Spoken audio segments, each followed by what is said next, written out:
Okay, to do difference of squares, you have to have a few things. One, you have to have a subtraction sign. And you have to have what's called perfect squares. So you need to know your perfect squares. So you need to have perfect squares. So let's look at our first problem we have here. So 16 a perfect square and 9 a perfect square, they are. As long as we have even exponents, those are perfect squares. And we have a subtraction sign. So to do these problems, all you do is create your two parentheses and we fill in the blanks. Plus minus is what we put in each of those. It doesn't matter what they are, it's just always plus minus. So we take the square root of 16, which is 4. The square root of h squared is just h. The square root of 9 is 3. The square root of a squared is a. And then we just write it twice. And this is our answer factored. So let's look at our next problem right over here. Is this a perfect square? Is this a perfect square? They both are, and it's a subtraction sign. So I'll put my parentheses, plus minus, always plus minus. 11 is the square root of 121, and 4 is 2 and b. So we just recopy that, and we have our answer of the perfect squares. Sometimes when you do these, you end up with more than one. So let's look at this.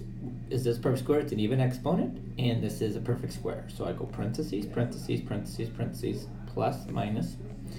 And now the square root of b4 is actually b squared. The square root of 16 is 4. So I copy the same thing.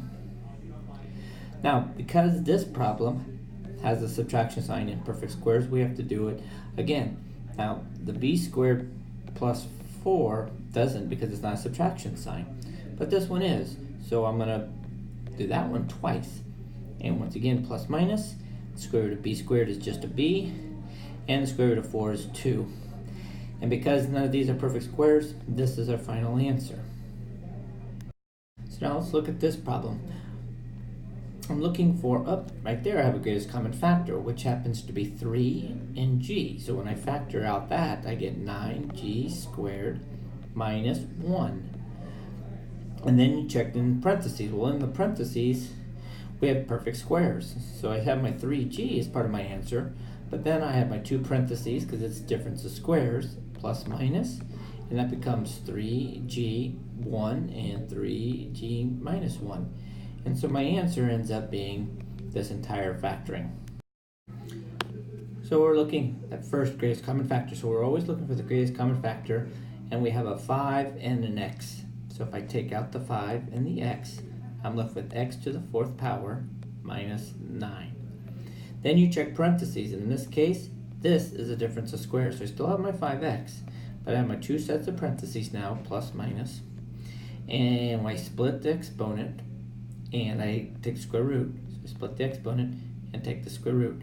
Now this one looks like it, but 3 is not a perfect square, so our answer ends up being that. So now we're looking at this problem, and it's subtraction and see if they're perfect squares, and they are. So I'm going to do my parentheses, plus minus. And that square root is 25, and that square root is x squared. And so 25x squared. So this one has a subtraction sign, so I'm going to have to check it. This is the difference of squares also, so I keep my 25 plus x squared. But then I go parentheses, and plus minus. So it becomes 5x, 5, and x. And so my answer ends up being all of these factors.